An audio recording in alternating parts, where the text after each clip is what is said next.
ಇದು ರಿಪಬ್ಲಿಕ್ ಕನ್ನಡದ political big exclusive ಸುದ್ದಿ. ಮಾಜಿ ಸಿಎಂ ಎಚ್.ಡಿ. ಕುಮಾರಸ್ವಾಮಿ ಅವರು ಮಂಡ್ಯ ಲೋಕ ಅಖಾಡಕ್ಕೆ ಧುಮುಕಲಿದ್ದಾರೆ. ಮಂಡ್ಯಕ್ಕೆ ಮೈತ್ರಿ ಅಭ್ಯರ್ಥಿ ಫೈನಲ್ ಆಗಿದೆ. ಎಚ್.ಡಿ. ಕುಮಾರಸ್ವಾಮಿ ಅವರೇ ಕಣಕ್ಕೆ ಧುಮುಕಲಿದ್ದಾರೆ. ಅವರೇ ಅಭ್ಯರ್ಥಿ ಆಗ್ತಾರೆ ಅಂತೇಳಿ ಮಾಜಿ ಸಚಿವ ಸಿ.ಎಸ್. ಪುಟ್ಟರಾಜು ಸ್ಪಷ್ಟನೆಯನ್ನು ಕೊಟ್ಟಿದ್ದಾರೆ. ಮೈತ್ರಿ ಅಭ್ಯರ್ಥಿಯಾಗಿ ದಳಪತಿ ಕಣಕ್ಕಿಳಿಯಲಿದ್ದಾರೆ. ಆ ಮೂಲಕ C S. Puttaraju versus H D. Kumaraswamy ಅವರು. ಹಾಗಾದ್ರೆ ಸಂಸದೆ ಸುಮಲತಾ ಅವರ ನಡೆ ಏನಾಗಿರಬಹುದು, ಏನ್ ಮಾಡ್ಬೋದು ನೋಡಿ. ಒಂದು ಕಡೆ ಮಂಡ್ಯದಲ್ಲಿ ಕಾಂಗ್ರೆಸ್ ಅಭ್ಯರ್ಥಿಯಾಗಿ ಸ್ಟಾರ್ ಚಂದ್ರು ಅಂತೇಳಿ ಘೋಷಣೆ ಆಗಿದೆ. ಮತ್ತೊಂದು ಕಡೆ ಅಭ್ಯರ್ಥಿ ಫೈನಲ್ ಆಗಿದ್ದಾರೆ ಮೈತ್ರಿ ಪಾಳ್ಯದಲ್ಲಿ. ಅದು ಎಚ್.ಡಿ. ಕುಮಾರಸ್ವಾಮಿ ಅವರೇ ಕಣಕ್ಕಿಳಿಯಲಿದ್ದಾರೆ ಅಂತೇಳಿ ಮಾಜಿ ಸಚಿವರಾಗಿರುವಂತಹ ಸಿ.ಎಸ್. ಪುಟ್ಟರಾಜು ಅವರು ಹೇಳಿಕೆಯನ್ನ ಕೊಟ್ಟಿದ್ದಾರೆ.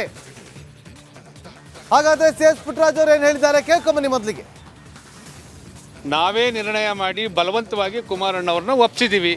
ಕುಮಾರಣ್ಣವರು ಅಭ್ಯರ್ಥಿಗಳಾಗ್ತಾರೆ. ಅತ್ಯಂತ ಪ್ರಚಂಡ ಬಹುಮತದಲ್ಲಿ ಗೆಲ್ಲಿಸುವಂಥ NDA ಅಭ್ಯರ್ಥಿ JDS ಮತ್ತು BJP ಪಕ್ಷದ ಎಲ್ಲ ಮುಖಂಡರುಗಳು ಸೇರಿ ಇವತ್ತು ನರೇಂದ್ರ ಮೋದಿಜಿಯವರ ದೇವೇಗೌಡರ ಕೈ ಬಲಪಡಿಸುವಂಥ ಕೆಲಸವನ್ನು, ಒಂದು ಹೊಸ ನಾಂದಿಯನ್ನು ಮಂಡ್ಯ ಕ್ಷೇತ್ರದಲ್ಲಿ ನಮ್ಮ ಜನ ತೋರಿಸ್ಕೊಡ್ತಾರೆ ಅಂತಕ್ಕಂಥ ಮಾತನ್ನು ಹೇಳಿದ್ದಾರೆ. ನಾವೇ ನಿರ್ಣಯ ಮಾಡಿ ಬಲವಂತವಾಗಿ ಕುಮಾರಣ್ಣವ್ರನ್ನ ಒಪ್ಪಿಸಿದ್ದೀವಿ. ಕುಮಾರಣ್ಣವರು ಅಭ್ಯರ್ಥಿಗಳಾಗ್ತಾರೆ. ಅತ್ಯಂತ ಪ್ರಚಂಡ ಬಹುಮತದಲ್ಲಿ ಗೆಲ್ಲಿಸುವಂಥ NDA ಅಭ್ಯರ್ಥಿ JDS ಮತ್ತು BJP ಪಕ್ಷದ ಎಲ್ಲ ಮುಖಂಡರುಗಳು ಸೇರಿ ಇವತ್ತು ನರೇಂದ್ರ ಮೋದಿಜಿಯವರ ದೇವೇಗೌಡರ ಕೈ ಬಲಪಡಿಸುವಂಥ ಕೆಲಸವನ್ನು, ಒಂದು ಹೊಸ ನಾಂದಿಯನ್ನು ಮಂಡ್ಯ ಕ್ಷೇತ್ರದಲ್ಲಿ ನಮ್ಮ ಜನ ತೋರಿಸ್ಕೊಡ್ತಾರೆ ಅಂತಕ್ಕಂಥ ಮಾತನ್ನು ಹೇಳಿದ್ದಾರೆ. ನಾವೇ ನಿರ್ಣಯ ಮಾಡಿ ಬಲವಂತವಾಗಿ ಮತ್ತಷ್ಟು ಮಾಹಿತಿಯನ್ನು ಕೊಡೋದಕ್ಕೆ ನಮ್ಮ ಮಂಡ್ಯ ಪ್ರತಿನಿಧಿ ಈಗ ಆನಂದ್ ಲೈವ್ ನಲ್ಲಿ ಜಾಯ್ನ್ ಆಗಿದ್ದಾರೆ. ಆನಂದ್, ಎರಡು ವಿಚಾರ. ಒಂದು, ಮೈತ್ರಿ ಅಭ್ಯರ್ಥಿಯಾಗಿ ಎಚ್.ಡಿ. ಕುಮಾರಸ್ವಾಮಿ ಅವರೇ ಅಂತಿಮ ಆಗಿರುವಂಥದ್ದು. ಮತ್ತೊಂದು ಕಡೆ ಸುಮಲತಾ ಅಂಬರೀಶ್ ಅವರ ನಡೆ ಏನಾಗಿರುತ್ತೆ ಅನ್ನುವ ಕುತೂಹಲ. ಮಾಹಿತಿ ಕೊಡೋದಾದ್ರೆ ಆನಂದ್.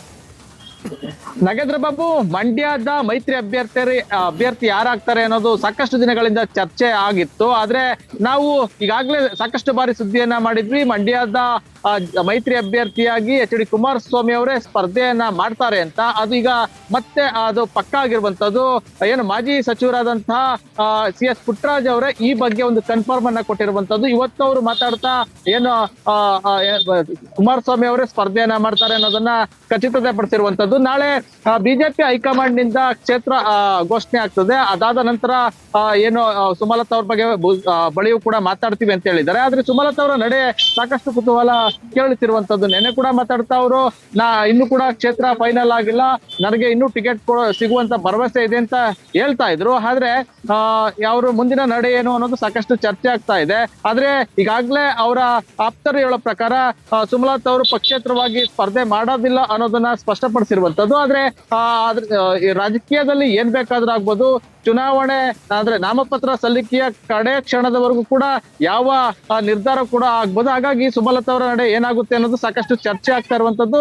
ಈಗಾಗಲೇ ಅವರು ಬಿಜೆಪಿ ಹೈಕಮಾಂಡ್ ಅನ್ನು ಕೂಡ ಭೇಟಿ ಮಾಡಿ ಬಂದಿದ್ದಾರೆ. ಆದ್ರೆ ಅಲ್ಲಿ ಏನಾಗಿದೆ ಅನ್ನೋದನ್ನ ಸಂಪೂರ್ಣವಾಗಿ ಹೇಳಿಲ್ಲ. ಅವರ ಅಭಿಮಾನಿಗಳು ಜೊತೆಗೆ ಆಪ್ತರ ಸಭೆಯನ್ನ ನಡೆಸಿ ಆನಂತರ ಒಂದು ನಿರ್ಧಾರವನ್ನು ತೆಗೆದುಕೊಳ್ಳುವಂತ ಸಾಧ್ಯತೆ ಇದೆ. ಜೊತೆಗೆ ಸುಮಲತಾ ಅವರ ವಿಶ್ವಾಸಕ್ಕೆ ತೆಗೆದುಕೊಳ್ಳುವಂತ ನಿಟ್ಟಿನಲ್ಲೂ ಕೂಡ JDS ನಾಯಕರುಗಳು ಮುಂದಾಗುವಂತ ಸಾಧ್ಯತೆ ಇರುವಂತದ್ದು. ಯಾಕೆಂದ್ರೆ ಕಳೆದ ಬಾರಿ ಸುಮಲತಾ ಅವರ ವಿರುದ್ಧವೇ ದಳಪತಿಗಳು ಚುನಾವಣೆ ಎದುರಿಸಿದ್ರು. ಆದ್ರೆ ಈ ಬಾರಿ ಸುಮಲತಾ ಅವರನ್ನ ವಿಶ್ವಾಸಕ್ಕೆ ತೆಗೆದುಕೊಂಡು ಮೈತ್ರಿ ಅಭ್ಯರ್ಥಿಯಾಗಿರುವಂತ ಎಚ್.ಡಿ. ಕುಮಾರಸ್ವಾಮಿ ಅವರನ್ನ ಅತ್ಯಂತ ಬಹುಮತದಿಂದ ಗೆಲ್ಸ್ಕೊಳ್ಬೇಕು ಅನ್ನೋ ನಿಟ್ಟಿನಲ್ಲಿ ಪ್ಲಾನ್ ಅನ್ನ ಮಾಡ್ತಾ ಇದ್ದಾರೆ. ಆ ಮೂಲಕ ಕಾಂಗ್ರೆಸ್ ನಾಯಕರಿಗೆ ಟಕ್ಕರ್ ಕೊಡುವಂತ ಎಲ್ಲಾ ರೀತಿಯ ತಂತ್ರಗಾರಿಕೆಯನ್ನ ಮಾಡ್ತಾ ಇರುವಂತದ್ದು. ಅದರ ಮೊದಲ ಭಾಗವಾಗಿ ಈಗಾಗಲೇ ಏನು ಎಚ್.ಡಿ. ಕುಮಾರಸ್ವಾಮಿ ಅವರು ಮಂಡ್ಯ ಕ್ಷೇತ್ರದಿಂದ ಸ್ಪರ್ಧಿಸೋದು ಅಂತಿಮ ಆಗಿದೆ. ಆದ್ರೆ ಅಧಿಕೃತ ಘೋಷಣೆ ಅಂತ ಹೇಳಬೇಕು ಅಂದ್ರೆ ಎಚ್.ಡಿ. ಕುಮಾರಸ್ವಾಮಿ ಅವರು ಆಸ್ಪತ್ರೆಯಿಂದ ಹೊರಬಂದು ಅಂದ್ರೆ ಡಿಸ್ಚಾರ್ಜ್ ಆದ ಹೊರಬಂದು ಬಹುಶಃ ಅವರು 25ನೇ ತಾರೀಕು ಅಧಿಕೃತವಾಗಿ ಘೋಷಣೆ ಮಾಡ್ತಾರೆ. ಸದ್ಯ ಸಿ.ಎಸ್. ಪುಟ್ಟರಾಜ್ ಅವರು ಹೇಳೋದ್ರಿಂದ ಮಂಡ್ಯದಲ್ಲಿ ಕುಮಾರಸ್ವಾಮಿ ಅವರು ಸ್ಪರ್ಧೆ ಮಾಡೋದು ಖಚಿತ ಆಗಿದೆ. ನಾಗೇಂದ್ರ ಬಾಬು.